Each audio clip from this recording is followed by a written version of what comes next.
Greetings, everybody. Oh, how are you all, Mythics? Are you having a lovely day? Yes, it is another Saturday. It is another Edra Tales Ramblings of a Storyteller, or Edra Scrolls. It feels like a lifetime since I did the last one.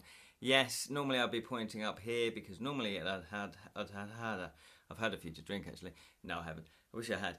Normally I'd be pointing here because it would say Edra Tales. The logo would be there on the wall, but it's not because they let me out of the dungeon. Hurrah! I'm going back this evening though. Oh well. Yes, it is another Ramblings of a Storyteller. This is the podcast. It's not a podcast, the live stream where we talk about fantasy, we talk about creativity, we talk about my projects, we talk about your projects, and we say hello to Sally. Hello Sally, morning. Sorry I haven't texted you. I've been getting things ready. You know what I mean. Ooh, mystery. Yeah, oh, I've got a phone call coming in. Oh, it could be spam, it says. Suspected spam. It probably is spam. Hello Colin. How are you, sir? How is everything? No worries, yes. Lirin, good evening, good evening, good evening. Success, or as the Klingons would say, Kolpaya. Exactly, exactly.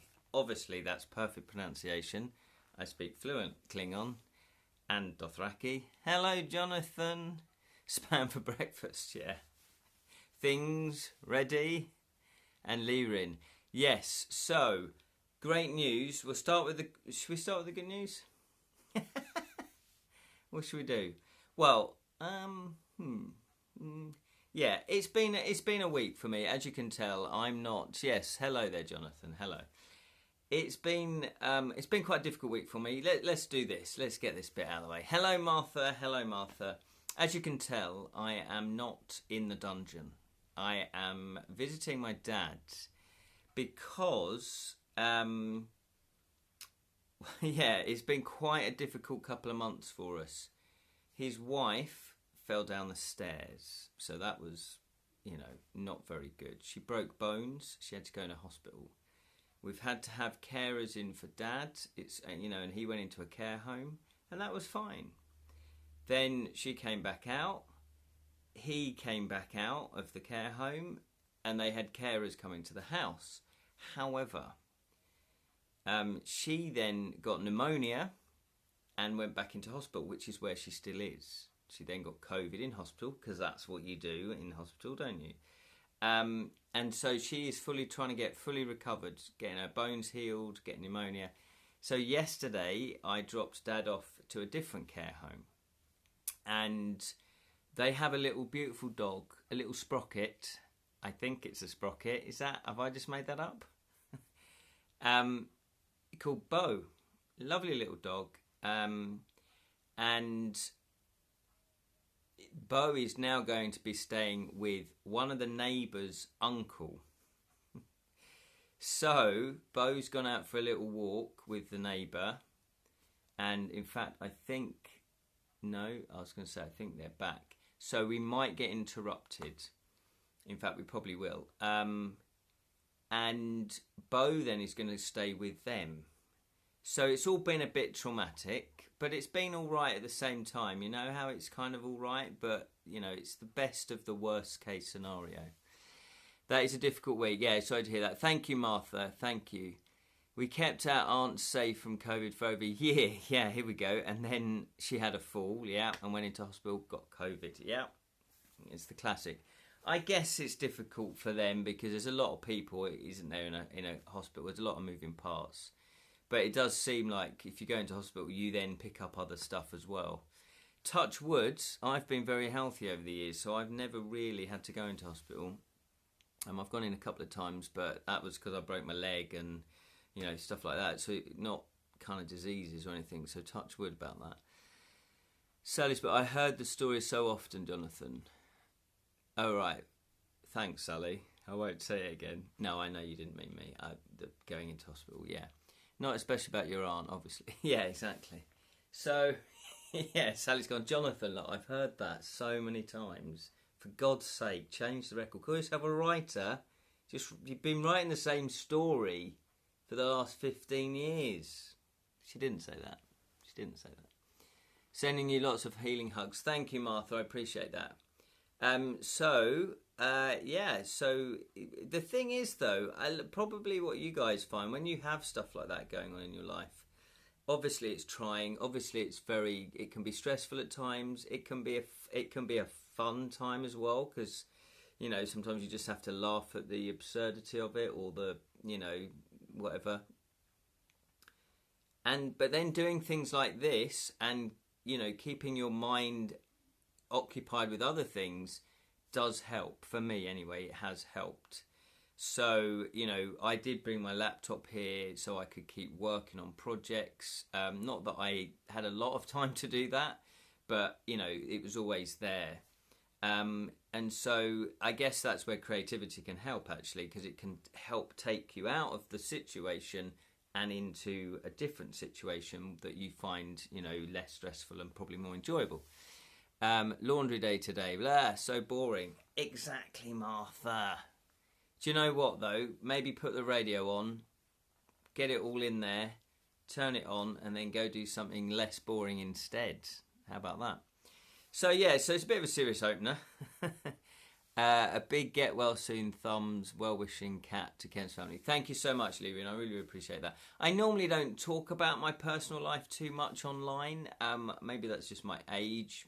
It's not the sort of thing I think maybe we do, unlike this generation that just post everything up, even if people don't care, even if people want to see it or not. Just post it up. I'm doing the laundry whilst listening to you. Exactly. Put something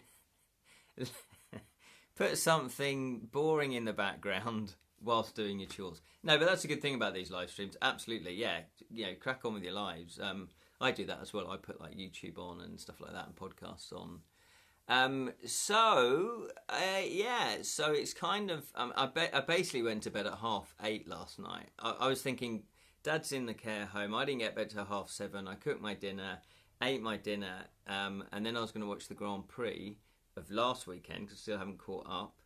And then just fell asleep. I didn't wake up till 3:30 in the morning and went, I've pretty much had a 7 hours sleep. I might as well get up. So there we go. So yes, doing other things can take your mind out of it. And I realised, and I knew this years ago anyway, that I like fantasy because it's not real life. Because it can totally immerse you in a world that is taking you away from your problems or your responsibilities, which we all like to do, let's face it. So, so that's pretty cool. So talking of fantasy, let's talk about the Kickstarter campaign. Whilst that is doing, I'm doing a knitting gift for a certain imp and writer who need a bit of cheering up. Oh, thank you, Martha. That's very kind. I'm assuming you mean us. Yeah, Grocklesnook's still on holiday. He's still flying around. I think he's actually reached the Highlands in Scotland. He sent me a postcard of Nessie, so I'm assuming that's what it is. Karen Carpenter and the Beatles in the background. Lovely. Very soothing for days like this. I like it. Yes, you mean me. Good stuff. So, yes, success. Thank you so much. If you backed the campaign to kill a thief, hang on, let me get branded. Let me get my brand message out there. Here it is. Is it upside down? Probably. Devilish Dilemmas, an Edra Tales game book. To Kill a Thief Kickstarter campaign. We were successful. In the end, we funded at 103%. 51 backers. Very happy with that. I wanted 50. That was my goal. I thought, I'm unknown. First game book, unknown to the market. Can I get 50 backers? And then we had a late pledge. So very happy with that. We have raised £2,070, which is fantastic. The goal was £2,000. So I'm happy. I'm very happy. And by the way, you wrote my name wrong in the address. Don't worry. I'm used to it. Oh, sorry, Martha. Sorry, but the main thing, it got there. That's the main thing, isn't it? And it's a fantastic little game. It's the Ollie's Wilding Woods game that really kickstarted all of his books. you know, and he did say to me when I chatted to him that it changed his life pretty much. So, you know, that's pretty good. Grocklesnook is learning Highland Sword from Conor McLeod. Yeah, absolutely. He's an imp of many skills. So that is fantastic. But Kickstarter, as Jonathan knows, as Jam knows, as anyone that's done a Kickstarter knows, is a bit of a roller coaster, isn't it? Because at one point we got to 200, we got to 109% funded, and it was 2,179. So, but then somebody cancelled their pledge, and somebody adjusted their pledge. So it's like, oh, okay, damn, I have to start again, build it back up again. But as long as it didn't dip under the 2,000, I was like, yeah, that's fine. You know, people change their minds. It's not a problem, but you do want that little bit of buffer. We all like a bit of buffer. It got here, and I've played it twice. Oh, fantastic, Martha, with the soundscape, and you love it so much. Yeah, it's really cool, isn't it? And the illustrations are lovely. They are beautiful. But yeah, I just didn't have capacity for it anymore because I bought more board games and more card games, and you know, there's a limited amount of shelf space, unfortunately. So yes, I've actually forgotten what rewards I've offered. So, you know, I better make sure I can promise them. Yeah, of course I can. I'm just joking. We have, what did we have? Hang on. Why isn't that going down? Oh yeah, here it is. We have, you'll get, so anyone that backs it at any pledge level gets their name in the book. You're going to get your name in the back of the book. Then, you also, there are, what have we got? We've got Devilish Dilemma digital wallpapers for your desktop. So I'll be doing that. So I need to create those. Then we have, that we're going to do 3 fantasy short stories, audio, which are already recorded. They're already, you know, done, finished. They're fantastic. If I do say so myself, and they're at least 20 minutes long. Some might be half an hour, but I'm going to pick which 3 because I've done about 20 of them actually. So and they're not available anywhere else. They were originally, this was probably about 3 years ago that I recorded them for my Patreon, and so they had exclusive first rights, you know, not first rights, I'm not giving the rights away, first listen to them, so they had that, and they were done for Patreon. And so 3 years have gone past, so they shouldn't be too annoyed if now it goes out to the public.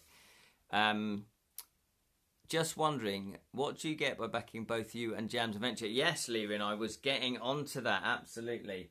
So we teamed up midway through. It was basically Jonathan's suggestion, which was fantastic. Great idea.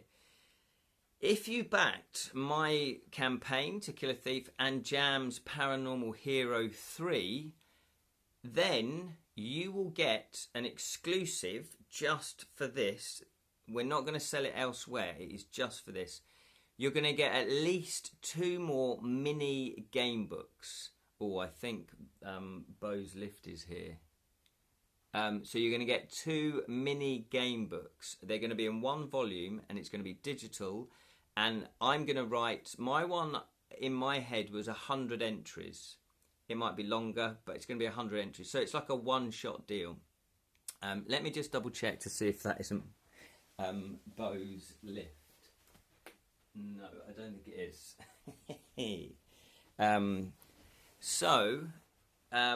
That's going to be fantastic, obviously, because I'm a cracking writer. Then Jam is also writing at least 1 story. I initially said they're going to be 100 entries, but Jam seemed to go, well, I'll do 2.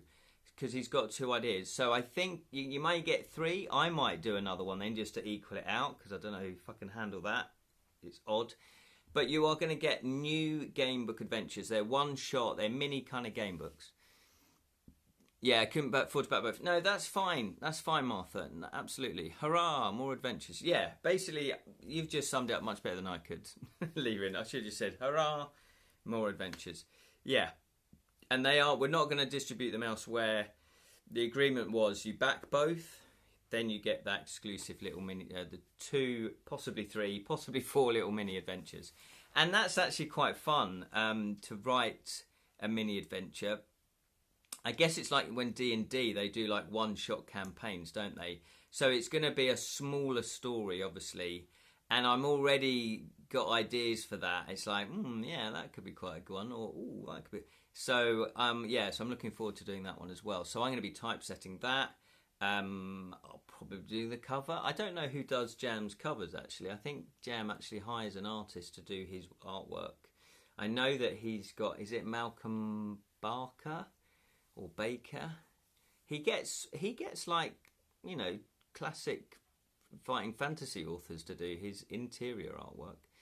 I think I've got a new follower here. So thank you, Greater Void. Oh, no. I think that was from last time. But anyway, thank you anyway for following. I'll just say thank you again. So, yeah, so that's cool. So I'm really happy with that. So that might be something that Jam and I do in the future because we coincidentally launched them at the same time. Yes, so there are audio adventures on the reward levels. There is also the ebook edition. That's it. Malcolm Barter. I knew. Thank you, Jonathan. I knew you were going to chip in there. That's brilliant. Thank you. Yeah, Malcolm Barter. So some really classic ones. Oh, hello. Hello. You're right. Just doing a live stream. That's right. We're back. We're here. Where's Bo? She's in the house. Is that in both bits there? Oh, have you already done it? Yeah. Oh, thanks. Yeah, I think so. Yeah, that was the food, the dog lead if you wanted it, the bedding, the bowls, chicken strips, bags, doggy bags, and dog. Yes. Thank you very much. Cool. I really appreciate that. We'll be in touch, obviously. Yeah. Yeah. Thanks for that. We'll keep updated. I'm sure we'll be in touch with you because she is sounding a lot stronger at the phone now. So yeah, really put pressure off on her. Oh, absolutely. Yeah, she texted me this morning saying, you know, is he okay? He settled in. But he, as I say, they had a little chat yesterday, and he seemed relatively calm to her. So I think she sort of thought, yeah, he's Some emotions and colours and yeah, guilt. oh, absolutely. Yeah, she doesn't have to worry about the dog. So Yeah, I will. she'll be happy. Yeah, yeah. Worst comes to worst, if something happens and my Uncle Mine is back next week, so we'll Oh, have okay. her. Oh, okay, cool. Yeah, I wondered about that. If we need to change something, but then again, if the worst comes to worst, I could look after her. You know, She's an easy dog. yeah. Alright. Cool. Thank you so much. Say cheers with that. Yes. Cheers. And no doubt we'll speak again. All right. Thank you.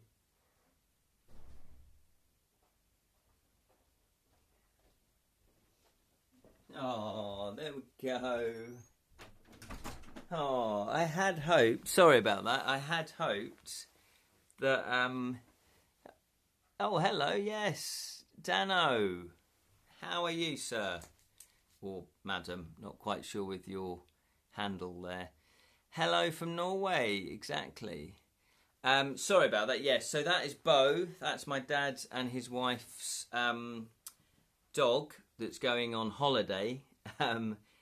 So I had hope that she would come up and I was going to show you. I was just going to show her, but he'd already packed her away. So I was correct. He did park, but he didn't park where I thought he was going to park. Anywho, fine, thanks. Yes, welcome, welcome, welcome. So Lee Rin has put here, hello from Switzerland. Ah, fantastic, Switzerland. Thank you for joining us. How are you? Yes, we're all good, thanks. Yes, I just had to nip out for 2 seconds.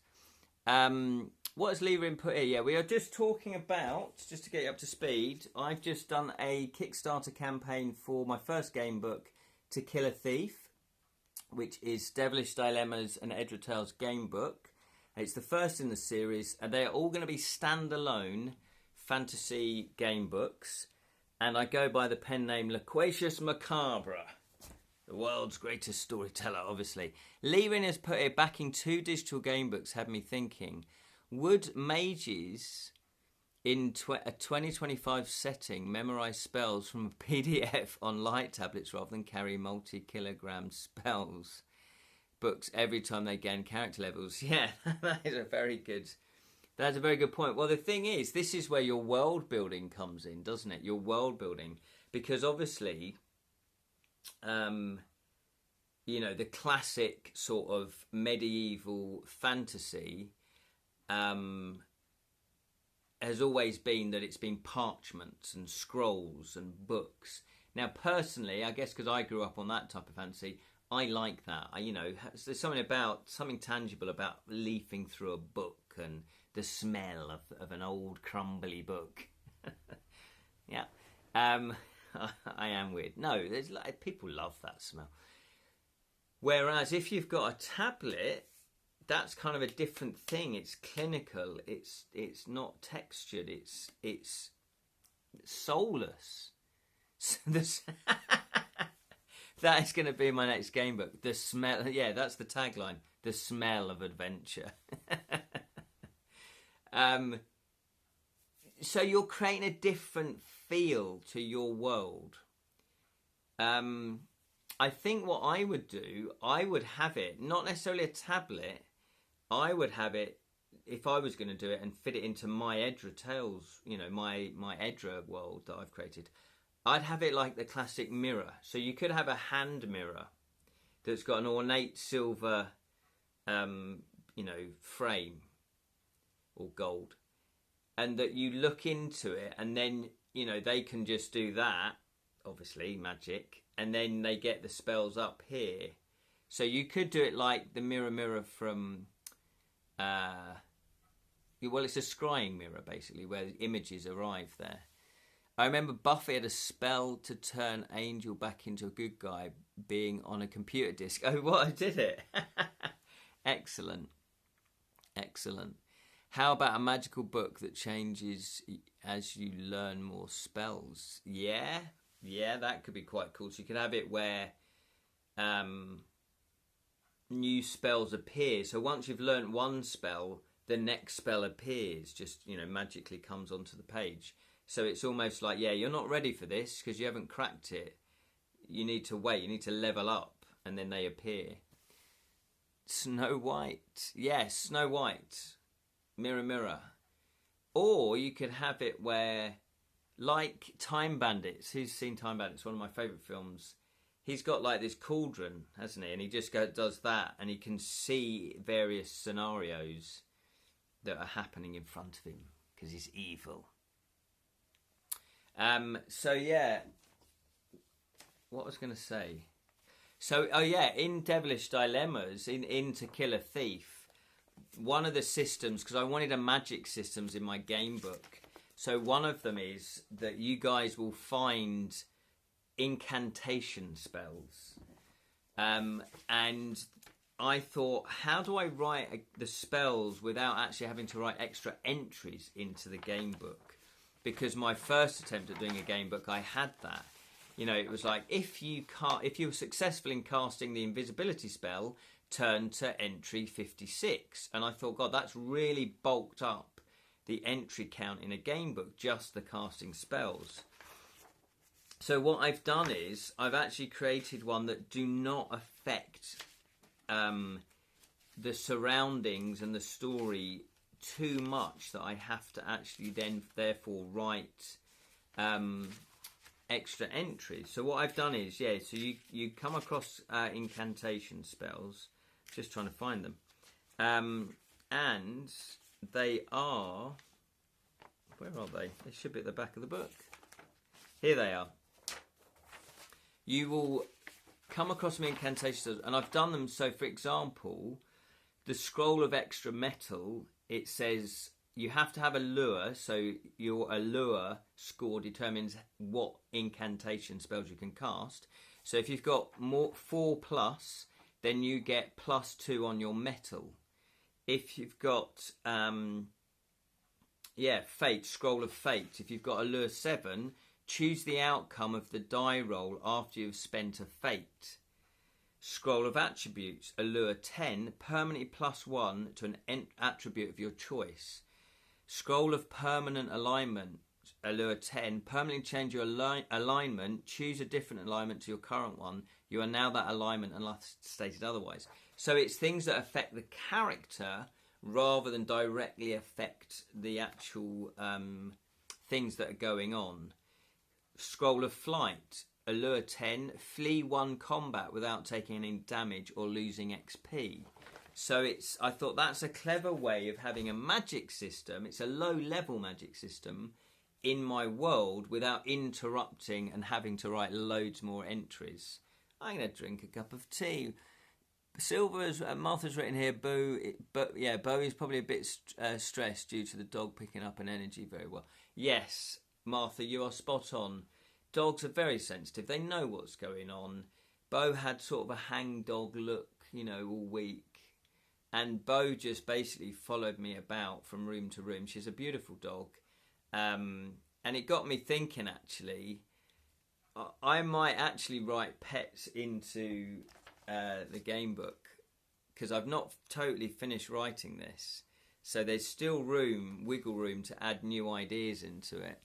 Hello, Jam. Congratulations to you, sir.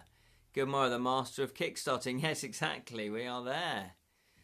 Remember to take away the one, since we can't get to the... Yeah. And that... Hang on, let me have that.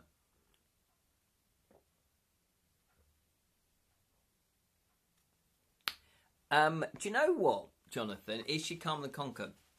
She reminds me a lot of Conquer, actually. I think they're the same type of dogs. Is she a sprocket as well, Conquer? She's a little one, isn't she? Bo is just very laid back. She's just very, but if we can't let her off the lead. If you let her off the lead, because they live in the countryside, she just goes after partridges and pheasants. She's like a rocket. So you have to keep her on the lead. What's your favourite pet in a fantasy film story? Oh, that is a great idea. Jonathan has put Cavapoo. Is that your favourite pet? No, is that your dog type? That's a crossbreed then, isn't it? Because Dad said that Bo was a cross between... What's a sprocket then? A Springer and a... something. Cadet. I don't know. Spaniel. So she has lots of energy. That's the one, Spaniel. Thank you, Sally. I like the fact that Sally knows actually more about my life than I do. That was replying to a breed of... Yes, Springer, Spaniel, and a rocket. That is pretty much, yeah. That she sees a partridge. She is like a rocket. So she's a lot calmer than Conquer. Yeah, we're just... Because I won't go into it all, but... my dad's dog is actually going to stay with someone else at the moment. The alignment is very reminiscent of Talisman. Is it now, Lirin? I wonder why. Yes, good morrow, the master. Yes. The reason why there may be shadows of Talisman is, and I've said this public anyways, that I thought Talisman would make a great adaptation to game books. So I had this idea of writing Talisman game books. So I wrote... a sample of a Talisman game book and tried to pitch it around, but I couldn't get in touch with the people, that would make that happen, like officially. Because I thought, wouldn't it be great if I was one of the authors, like Fighting Fantasy, where you just have a series of game books based on, well, this would be based on Talisman. And I really loved, so after about 2 years of trying to get in touch with people, I just gave up. And I really loved the sample that I'd written. Now, part of that sample is in here, but part of this is new because obviously I now set it in my Edra world rather than the Talisman world. But I love Talisman, as you know. So there are shades of Talisman in this book. So there we go. Got myself a resin piggy bank. Oh, nice. I like that. That reminds me of the banks. Was it the TSB? I can't remember. No, Nationwide. NatWest. NatWest did a series of piggy banks, China piggy banks, that everybody went mad for to collect. Conga doesn't have much of a prey drive, fortunately. Yeah. But I love it, though, because we went walking with Bo. I've been taking Bo for walks. And we go up onto the field, and she's, like, calm, and she sniffs around. And then suddenly she'll catch a sniff of a partridge, and it's like she's off. It's like that, Fenton! And the other day, I walked into one of the fields, and in the next field there were 2 huge rams, big horns, curly horns. Luckily there was a fence between me and them, and they just stared at me, literally just stared at me, and as I went past. And I thought, I'm going to take this as a positive, because I'm an Aries. Ram is the sign of Aries. It's a good omen. That's what I saw it as. Shades of Talisman sounds like an aftershave. Nice, yeah. I would buy that, definitely. If it had the Talisman logo on it, Shades of Talisman. So if you're listening out there, not Ian Livingston and Steve Jackson anymore, is it? But yeah, come on, merchandise. Had to start all over again with the knitting thing. Oh, Martha, no worries. Yeah, so what else? Have I missed a comment? So what the hell were we talking about? Yeah, so I was talking about the incantation magic system of the book. And yes, this is the beauty of playtesting it. There was mistakes in the most obvious one. The others were like typos, but the most obvious one was, yeah, if you're rolling 2 D12 dice, what's the lowest you can roll? It's 2, isn't it? So why have I put 1 as an outcome? Come on, do better. So yeah, so little things like that obviously will be ironed out. How to start all over? Yeah, my favourite pet. Yeah, that's what I was trying to get back to. Yeah, Colin's question in a book are cats or dogs? Due to my D&D character has a dog and loves a lot. Well, the one that springs to mind, yeah, cats and dogs are fantastic. I don't know, would you consider, a horse a pet? There's the one in Neverending Story. Is it too soon to bring that up? That's got to be one of the most harrowing scenes in any film, let alone a fantasy film. And it's a kid's film when the horse just, well, you know, if you've seen it. But what would be my favourite pet? Oh, I don't know if it's a pet, but do you remember Phoenix and the Carpet? I've got real vague memories, and I do want to look at this again as an adult, but Phoenix and the Carpet, the Phoenix really captivated me as a kid, but I don't know if that's a pet. Yes, horses can be pets, yes, exactly. I like, personally, I'm just trying to think, I like Grocklesnook, I like imps and little small things, maybe because I'm 6'2". Sally's off for a run. Have a good week, everyone. Yes, thank you very much, Sally. Good luck with your run.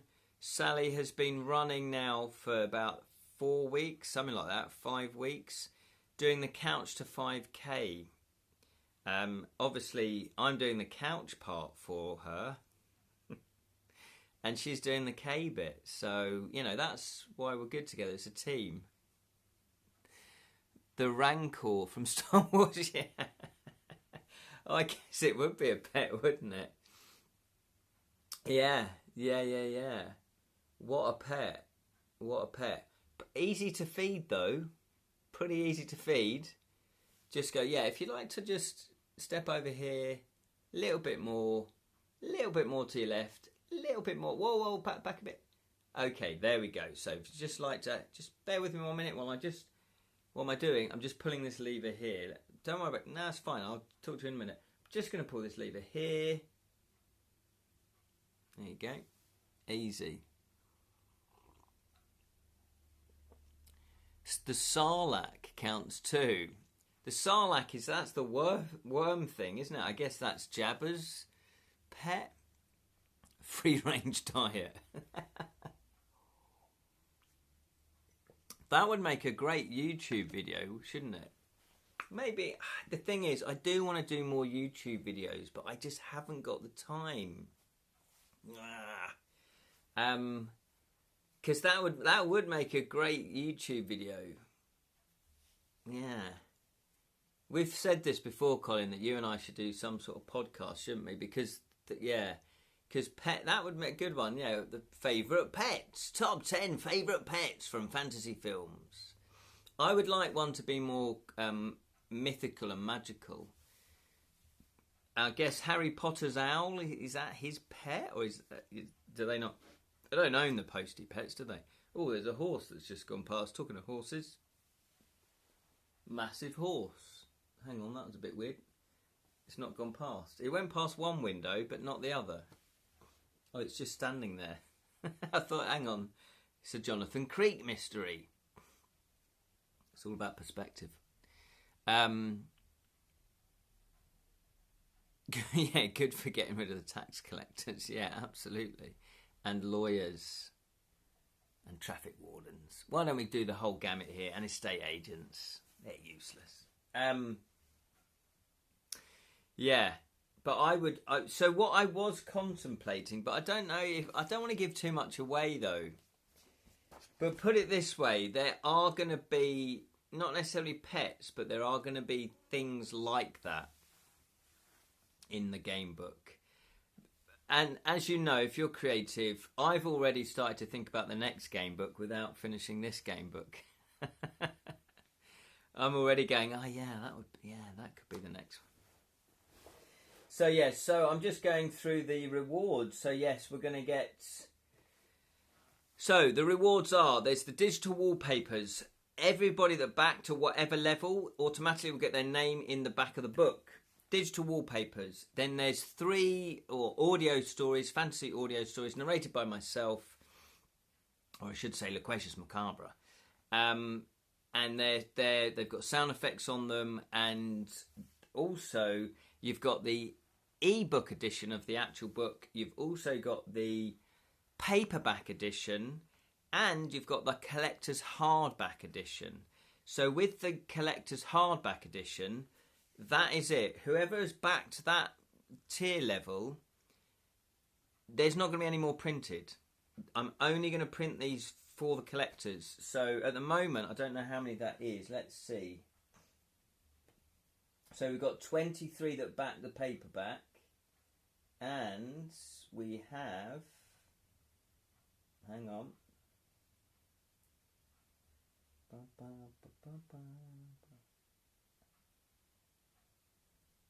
Hang on.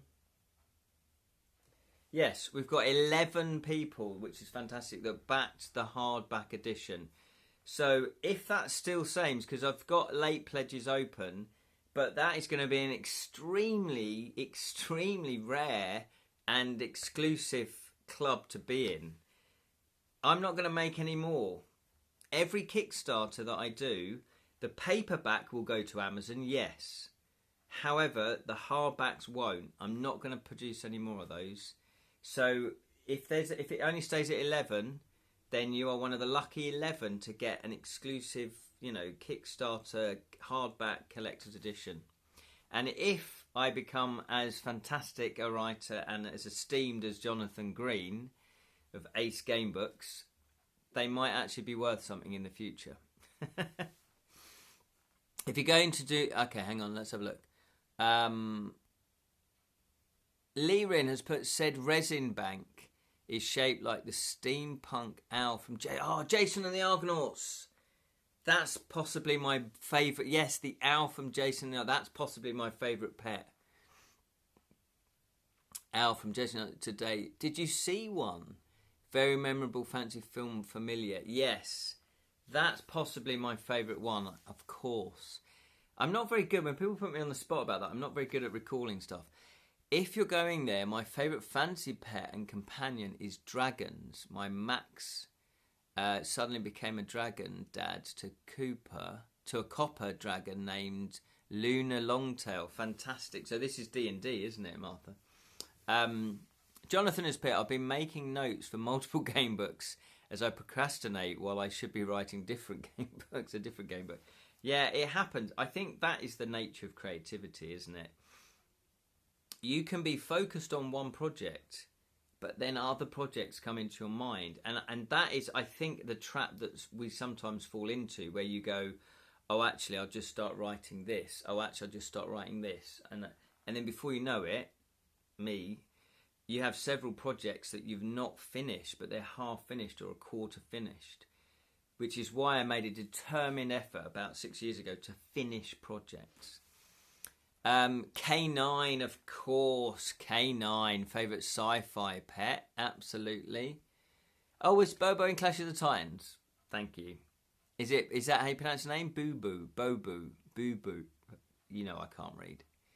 Best thing for a hardback. A hammock. Ah, Jonathan. Not Jonathan. Jam, I haven't got my bell. Ding. There you go. Don't lose sight. I did that and ended up writing the Tavern on Gallows Hill instead of the I see, the infiltrator. Really, is that what happened? You just started scribbling stuff and then went, oh, actually, I'm going to write this. Well, weirdly enough, I'd probably written about 300 entries of a previous game book. At least 200 entries. I can't remember off the top of my head now. And that was Curse of the Piss Prophet. And so, but I realised that was going to be too wieldy and too long. And I didn't really want to put it into 2 books. So I kind of stopped writing it and did the Talisman sample. And then I went, after a while, I reread the Talisman sample and went, actually, this is pretty good. I prefer this because it's going to be a tighter story. And I know I can do the story in 1 book. So, yes, D&D and D&D, he adores her and is an attentive dad. Fantastic. Bobo. Is it? Oh, it's Boo Boo. Is it Boo Boo? Let's call the whole thing off. I love watching those films. Clash of the Titans and Jason and the Argonauts. Love them. I do try to watch them every couple of years. Leland's bit. Thank you for the correct name. Ray Harry Harrison. Yeah, stop motion sword and sandals epic. So similar. Yeah, no, they are. He did those. I'm sure he worked on those ones. I never remember that you got the skeleton battle. As a kid, when I saw that on telly, mind blown. It was amazing. You're welcome. Jason had golden fleas. Well, kind of.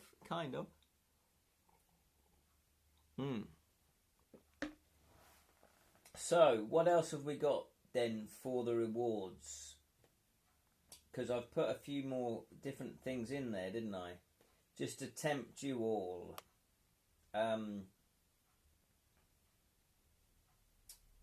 Let's have a look. Who's backed what? One backer has backed Sleight of Hand. Okay, so custom dice. The custom dice level has been unlocked, so to speak. So that is fantastic. We've also got, so the custom dice. Hang on, what else? Has anyone done that one? Oh, fantastic, yes. So, the second highest tier, 2 people have backed. And so, that is fantastic. They're going to get a signed pre-release playtest copy of Devilish Dilemmas. So they're going to get the book slightly early. They don't have to playtest it, but if they want to, they can do. But they will be getting the playtest version, which, however, I will make different from the actual paperback version because I want to make a distinction between that because, again, that might be quite a cool collector's item to have. You'll get the paperback version, but you go, yeah, but I also got the special playtester's version as well. Do not tell how high I've backed. Oh, no, I'm not going to give any personal details away, Martha. No, absolutely. What I'm reading, Martha, is what is available to the public. So when you go onto any Kickstarter campaign, you can see all the rewards and what rewards are in each tier level. And how many people have backed them, but you can't tell. You can't tell who's backed what. It just says 2 backers. That's all. So I'm not gonna give away who's backed what. I'm not gonna give away who's spent what money. Absolutely, Martha. It's all confidential. Crawling over your. What? There's a spider. Is there crawling? Yeah. Oh, the fleas, yeah, crawling over the golden wolf sweater. Crying storm giants, they have high tears. So, talking of spiders, I will tell you a spider story in a second. Yeah, so that is the second highest tier level, the freebooter. And that, hang on, let's have a look. What they get for that is they get the pre-release playtest version, which I'm contemplating doing a slightly different cover, which would be pretty cool. And also inside, I'm going to do a special plate saying, you know, playtest edition. So it will be different. It's going to be signed. They're also going to get the high quality, full colour metal print of the cover. So I'm glad this was unlocked because I want one for myself basically. So the cover, without the free sample, the cover is going to be on. Now, you know those American, or, well, British as well, the signs, the metal signs that shops would have, you know, advertising various different things. I'm getting one of those made up. So I'm very excited about that. So that's been unlocked. The hardback edition has been unlocked. Fantastic. Oh, the enamel badge as well. So you know the little badges that I like, the enamel badges. I'm going to be designing a badge, and that is also going to be available. So that is fantastic as well. And the 2D. Now hang on. The D12 custom dice as well. So I'm excited that that's unlocked as well. There's a spider in your shirt pocket. Don't you do that, Jam. Harrison, stop motion skeletons are much scarier than the so-called smooth and realistic. Yeah, I totally agree. Arnold's jerky metal skeleton rising from the flames in 1984's Terminator still scares me compared to obviously fake. Yeah, exactly. I think when you look at, again, there's countless examples. The 80s, 90s, where practical special effects, in-house, but in-camera special effects, they were probably at their peak then. They were probably at their, you know, the craft of all those years worth of developing. They're fantastic. If you look at the original Star Wars ones, before he cleaned them all up, he created a world that was lived in, and that's what you want. Any civilization, and Tolkien, you know, was very clever with this, has a past, has a history. So you're going to have brand spanking new cars, for example, and you're also going to have old clapped out bangers that have got rust on them. You need the both. You need textured worlds. So this is kind of why Star Wars, I think, also part of the success was that lived in world, that everything was slightly shabby. It wasn't clean. Yes, you did get some sort of clean stuff, but that was purposely done. Heck yeah, so much fun I have to make space for. Yeah. What? Ding. Practical effects, obviously. Yeah, Colin also agrees, yeah. And if you look at some of the models, okay, a good example, you know Blade Runner, one of my favourite films, possibly my favourite films, Lord of the Rings. Blade Runner, the original one, 1980s, I think it was made 1981 or released 1982, something like that. That opening shot of the cityscape just going over, and you got the light, you got the flames coming up. That's a model. That is a model, cleverly lit, and with special effects inbuilt. I believe they might have done the flames afterwards, but. And what they did was they filmed it. They put the camera on a rope, and it just moved up this, you know, like a drone, but on wire. And it took about, I don't know, 5 hours apparently to film it. It just went over so slowly. Amazing. Looks really realistic. Yeah, for the win. Like my tavern in my fancy town, that the first building in town, and it looks old and cosy at the same time. Yeah, exactly, Martha. You know. With a higher frame rate, which is what we get today, the stop motion is beautifully smooth. Yeah, absolutely. Wallace and Gromit. Stop motion's fantastic. Manelli reaction vids to The Thing and American Werewolf in London practical effects blow their minds. Yeah, yes. I've not seen The Thing, but American Werewolf in London, when I watched that as a kid, oh my God, that was scary. It's still scary. It's amazing. The T-Rex from the original Jurassic Park, yes. That blew my mind. And the shark from Jaws. 2 great practical effects. Yeah. Also love the matte pictures and souls. Yes. Yeah. What's the famous matte picture? There's a couple, isn't? Well, there's loads in that film, but the one where Darth Vader is walking in the hangar. It's the hangar bit, isn't it? And all those stormtroopers are painted on the sides. Yeah, the Death Star. Oh, there's the Death Star in matte paint as well. Yeah. What craft? What, The fact that Shark in Jaws is named Bruce. Oh, is it? Fantastic, Mark. The Stormtroopers, yeah. Just amazing. And also, I think the depth, to get really vast-looking spaces. I think also the bit, when he's walking over the thing with the... A lucky high school basketball captain in Hungary, where they filmed Romulus, who was a kid, I kid you not, is 250 centimetres tall. Got to play an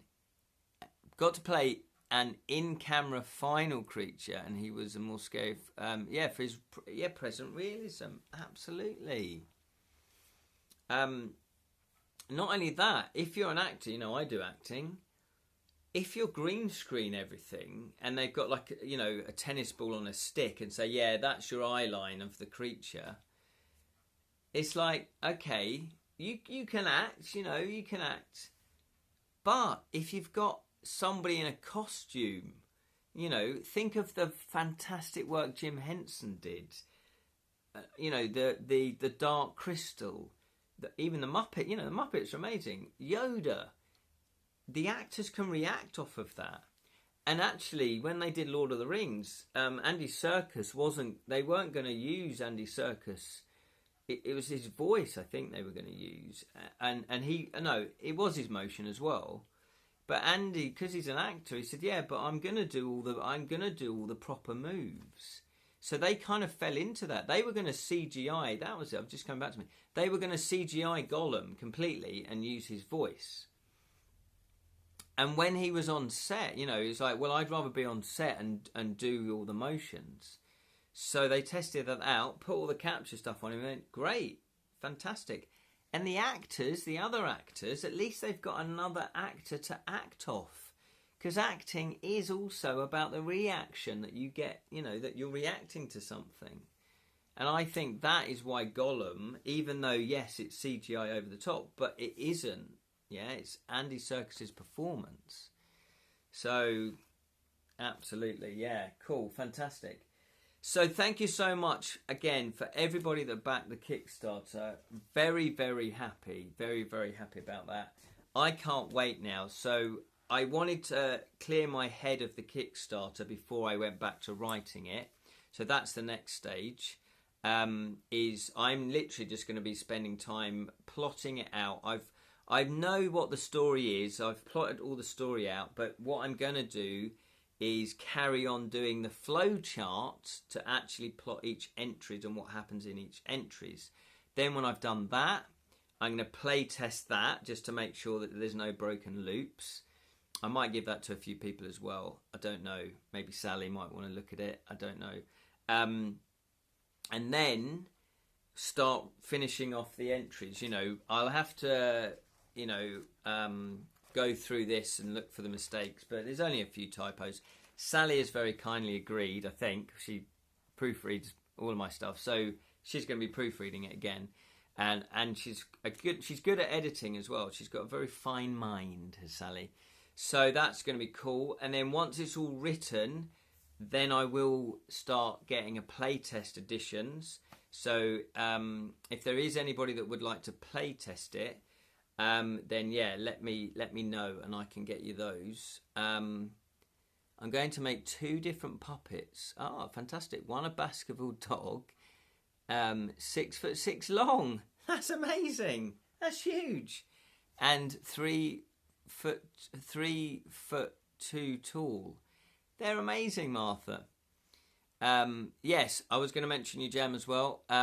So, Literary Immersive Games 6 has some late backers rewards available until the raffle draw. Oh, okay, so Jam's got a raffle draw going on. So if you haven't backed Jams and you'd like to, there's still time to back it. And apparently you get put into a raffle, which is fantastic. I've still got late pledges open, so if you do happen to know people that might be interested in both of ours, let them know. And like I say, before you joined this live stream, actually, we did somebody asked, Leverin asked about what happens if you back both of ours. I have explained, obviously, that you will be writing little one-shot, or maybe a couple of one-shot game book adventures each. So we've got that covered. Raffle tickets are add-ons. Oh, fantastic. So yeah, so check it out, because I'm sure on... so if you type in Paranormal Hero 3, that should get you to Jam's game book Kickstarter. And I'm sure Jam has put all the information on there. So that's fantastic. So Jam, at some point, obviously, we need to discuss in further detail what exactly it is that we're going to give them. I'm happy to do all the typesetting, and I could do the cover as well if you want, Jam. Yeah. I'll DM you the photo that inspired me. Oh, fantastic. Yeah. Money, or unless that's to Jam, then that's still fantastic. Money goes towards parental alienation awareness. Oh, okay. So Jam's doing a charity raffle that's going to parental alienation awareness, or PAA, presumably for short. If you want to know more about that charity, I'm assuming they've got a website, so check that out. So it's a great cause that Jam has got going there, so fantastic. So this Kickstarter, as I say, I wanted just to get the Kickstarter done, because I know from previous experience doing the Story Spark cards, and from speaking to people like Jonathan, Jam, and Ollie, and other people that have done Kickstarters, you do have to keep advertising it all the time. So I will be putting up advertising for the late pledges. I have emailed people that have backed a big thank you, but I've done it via Kickstarter. So obviously, if you want to read what I've written there, you can read it there. There. I think Jam's put a connection up. It's difficult to tell when it's in purple, but Jam, I think, has put a web link to that charity. So that is kind of it. We'll kind of wrap it up here. So yeah, so I'm really excited now to crack on with the game book. Once it's all play tested and I'm happy with it, it's been proofread, I'm then going to obviously send off for a paperback copy version, just to see the quality of it, and also a hardback version, again, just to see the quality of it. If I'm totally happy with both of those, then obviously I'll order the books. I'm aiming for May 2025. Fingers crossed I can get it to you sooner, but I don't want to over-promise and under-deliver. I'd much rather kick the deadline further down, May 2025, and then hope, fingers crossed, and can get it to you earlier. But I have given myself a bit of leeway in there as well. So, if there's anything else, just let me know. Oh, I will say, actually, I was in... I found these in the wild in charity shop. Look at these. Has anybody heard of these? Classic... When were these published? I think these are 80s from the book cover. Corgi. 87, yeah. So this is Servants of Ark, Book 1, the first named, Jonathan Weil. Has anybody heard of these ones? I just love these old 80s sort of book. I guess because I was used to seeing these types of covers in the bookshelves. And look at this, Book 2 was next to it as well. Book 2 was next to it, so I'm very happy with that. because I thought, well, if I really like this, I'm going to have to buy book 2, but I might not be able to find it. So they suckered me in. It's only 50p each, though, so, you know, it's a charity shop. I don't know if it's a trilogy. Oh, yeah, it's a trilogy. So hopefully I can track down the 3rd book. So there we go. Old books are the best. Yeah, like the old Penguin Puffin classics. Yeah, fantastic. Look at that. That's a lovely book cover, isn't it? Just the landscape. Just lovely landscape. Beautiful landscapes. I actually, as you can probably tell from my inspiration, because I thought, well, fighting fantasy have sold millions of books. The formula must be good.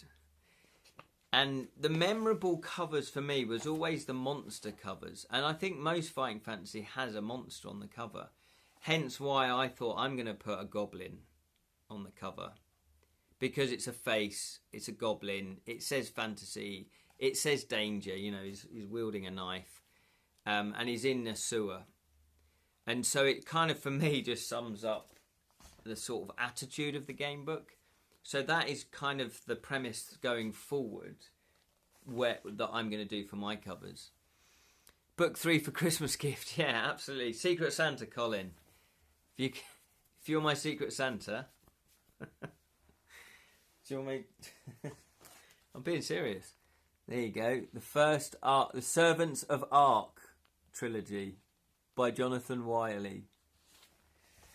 Fantastic. Thank you so much. It's been really, really a relief, as Jam said to me. Jam texted me saying, or you know, put a message saying, it's a relief, isn't it? You know, are you relieved? How are you feeling? It's like, yeah, it is. It is.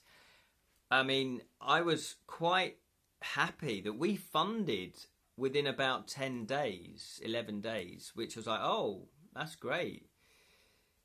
But then it just sort of plateaued and just stayed plateaued, really. Went up a little bit. So that's the secret, I think, to Kickstarter. Fund early, but then the next secret, and hopefully I'll crack it by next time, is so it then keeps going. So next year, obviously with the next Kickstarter, you hope to build on that audience. Like, you know, good example is Jonathan with his Ace Gamebook series. His latest one, Shakespeare versus Cthulhu, that raised about 18 to 20 grand, I think. So that's fantastic, you know. But that's over the years, Jonathan being relentless, putting in hard work, you know, pretty much day in, day out to build up his audience. So, you know, when you're that dedicated, you kind of think, yeah, you deserve that success. Story Spark Card Taverns, yeah. Yes, Martha.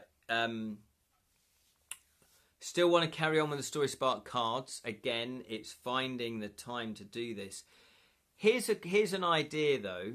Ollie suggested it to me, Ollie Mack. He went from doing a deck of cards, you know, that Wilding Woods game, which was cards initially. The price of postage went up crazily. So he changed from cards to book. So he did, you know, A4, might be slightly bigger than A4, but A4 size books because of the postage. Now he suggested that I do, or I can't remember who did, but anyway, that we do them in book form. So would that annoy you if we stopped doing them in card form, but we did them in book form? I think we've talked about this before. Or should we do both? Should we do book and then cards as well? I don't know. That's something to ponder. Let me know what you think. There we go. Oh, we've gone over the hour.